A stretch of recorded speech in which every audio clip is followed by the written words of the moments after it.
In 1954, Universal Studios released a monster that would haunt audiences for generations.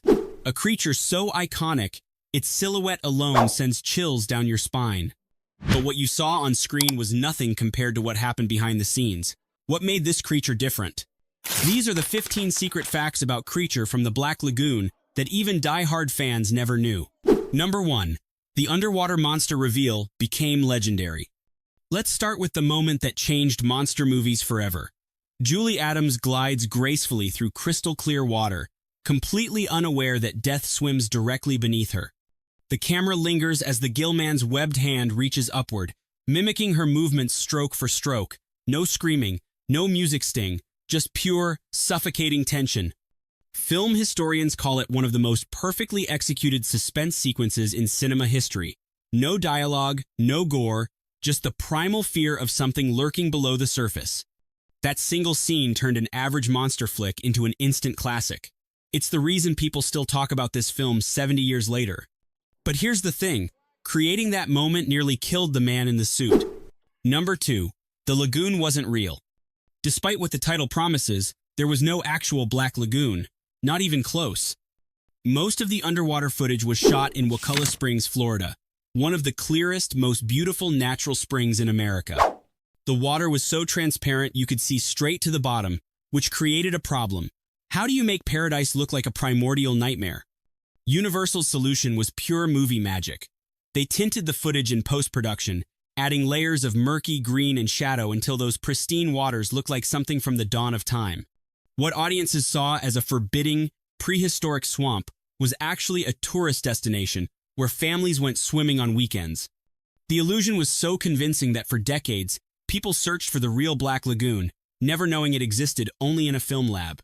If you love uncovering the forgotten secrets of classic Hollywood, hit that subscribe button and ring the bell. We've got dozens more stories like this waiting for you. Number 3. 2 actors played the creature. Here's something that blows most people's minds. The Gill-man wasn't one person, he was 2. Riku Browning performed all the underwater scenes in Florida, executing those haunting, balletic movements beneath the surface. Meanwhile, Ben Chapman played the creature on land in California, stomping through jungle sets at Universal Studios. The truly bizarre part? They never met during production. Not once. These 2 men created one of cinema's most unified monster performances without ever being in the same room together. Browning brought the grace, the predatory elegance. Chapman delivered the power, the territorial rage. Somehow, their separate performances merged seamlessly on screen, giving audiences a creature that felt completely alive. Number 4. The suit almost drowned the actor. Now let's talk about how dangerous this role actually was.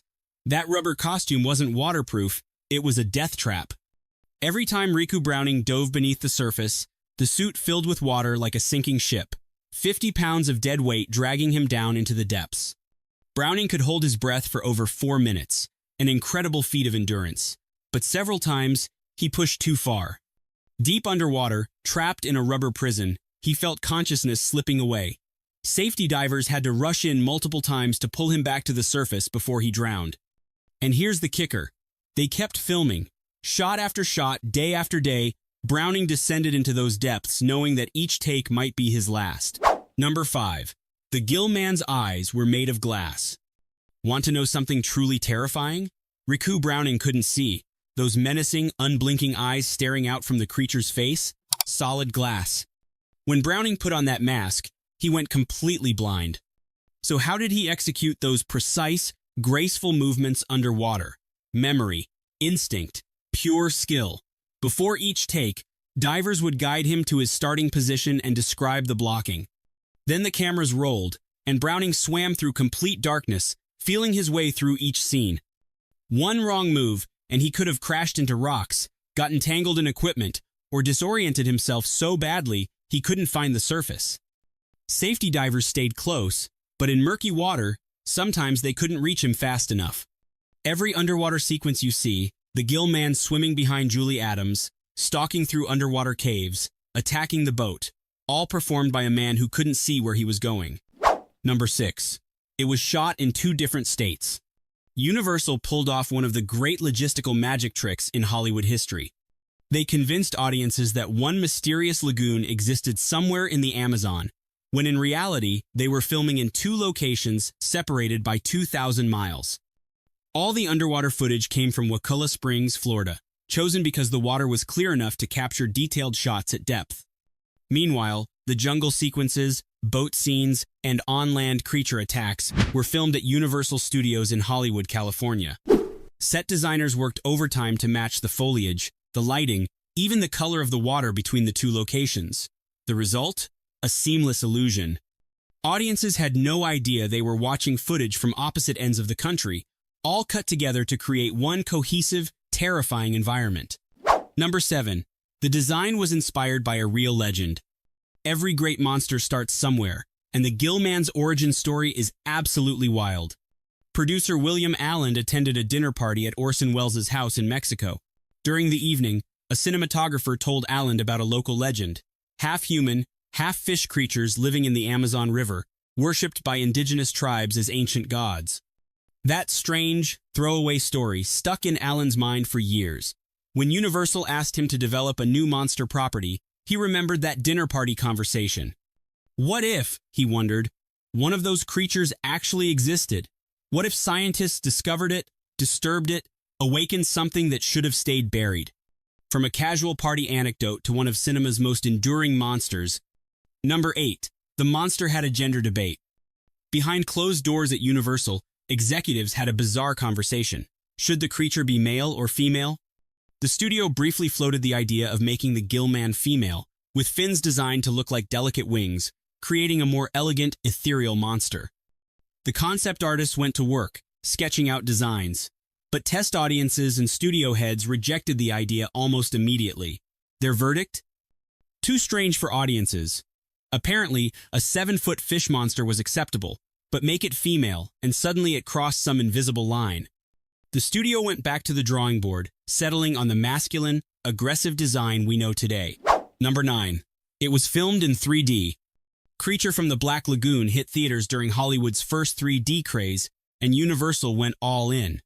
They shot the entire film with polarized lenses, designing specific moments to make audiences jump out of their seats. When the Gill-man lunged at the camera, he didn't just fill the screen, he reached right into the theater. Imagine sitting in a darkened cinema in 1954, wearing those clunky 3D glasses, watching that scaly hand thrust toward your face. People screamed, ducked, spilled their popcorn. The 3D wasn't just a gimmick. It transformed the viewing experience into something visceral and immediate. Unfortunately, most people today have only seen the flat, 2D version, missing out on the full impact of what Universal created. But in its original form, with that creature seemingly swimming through the theater, it was pure nightmare fuel. Number 10. The costume reeked of latex and sweat. Let's talk about something nobody mentions: the smell. That rubber suit wasn't breathable, wasn't ventilated, and definitely wasn't designed with comfort in mind. Actors described the odor as boiling rubber mixed with swamp water, and that was on a good day. Riku Browning said, by the end of each shooting day, he smelled worse than the lagoon itself. The latex trapped every drop of sweat, every bit of moisture, creating a bacterial breeding ground inside the costume. Between takes, crew members would help peel the suit off, and a wave of stench would hit everyone nearby. Some people gagged, others backed away. And poor Browning had to climb back into that reeking prison for the next shot. Method acting has its limits, and smelling like rotting rubber definitely crosses the line. Number 11. The creature wasn't evil? Here's where Creature from the Black Lagoon separates itself from typical monster movies. The writers based the Gill-man's emotional core on Beauty and the Beast, creating a creature that wasn't evil, just tragically, desperately lonely. Think about it. He's the last of his kind, living in complete isolation at the bottom of a lagoon. Then humans invade his territory, and one of them, Julie Adams' character, fascinates him. He doesn't understand why. He just knows she's beautiful, different, and for the first time in his existence, he feels something. So he follows her, mimics her movements, tries in his primitive way to connect. The violence only comes when humans threaten him, attack him, try to capture or kill him. Number 12. The famous swimming scene took 10 days to film. That dreamlike sequence where Julie Adams swims above the Gill-man, Their movements synchronized in an eerie underwater ballet, it looks effortless on screen. It took 10 days to shoot. Director Jack Arnold obsessed over every detail. The lighting had to be perfect, creating that ethereal glow around Adams while keeping the creature menacing and mysterious below. The choreography had to match frame by frame, her movements graceful and unsuspecting, his predatory and hypnotic. They shot take after take, adjusting angles, timing, the distance between them. Adams treaded water for hours. Browning held his breath dozens of times per day. Crew members dove in and out, adjusting cameras and lights. 10 days of grueling work for roughly 90 seconds of finished footage. But it paid off. That scene is now permanently etched into cinema history. Number 13. The suit weighed over 50 pounds. Forget everything you think you know about monster costumes. This wasn't some lightweight rubber outfit you could slip on and off. The Gill-man suit weighed over 50 pounds, constructed from foam rubber and latex with hidden zippers, internal support structures, and that heavy glass-eyed mask. Both actors, Browning underwater and Chapman on land, could only wear it for short bursts before their bodies gave out. The weight crushed down on their shoulders and spine. The heat inside was unbearable, especially under California studio lights. Chapman said he could feel himself getting lightheaded after 20 minutes, sometimes less. Crew members kept cold towels and oxygen nearby because actors regularly collapsed from heat exhaustion. Every shot required careful planning. Get the take quickly before the actor passed out. It's a wonder anyone survived making this movie. Number 14. Universal plan to kill the monster. The original script ended with the Gill-man dying in flames, consumed by fire as the humans escaped. A tragic, definitive conclusion. Problem solved, monster destroyed, credits roll. But something unexpected happened at test screenings. Audiences loved the creature. Not the scientists, not the heroes, the monster. People rooted for him, sympathized with him, wanted him to survive. Universal executives watched those reactions and immediately saw dollar signs. Why kill a character that audiences clearly wanted more of? They ordered a hasty rewrite, changing the ending so the Gill-man sinks back into the depths, wounded but alive. That last-minute decision spawned 2 sequels, Revenge of the Creature in 1955 and The Creature Walks Among Us in 1956. Number 15. The original monster looked too human. Here's the final secret. The Gill-man you know almost didn't exist.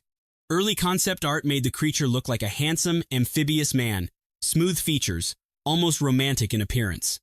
Think less monster, more misunderstood merman. The studio took one look and rejected it immediately. The verdict? Too romantic. Audiences wouldn't fear a creature that looked like he belonged in a fairy tale. They needed something primal, something that looked like it crawled out of evolution's darkest corners. So designers went back, making the face more fish-like, the body more reptilian, the overall appearance more animal than human. They stripped away the beauty and left only the beast. That decision transformed the character from forgettable to iconic. The final design, those bulging eyes, that gaping mouth, those webbed claws, hit the perfect sweet spot between humanoid and inhuman, familiar enough to unsettle us, alien enough to terrify us.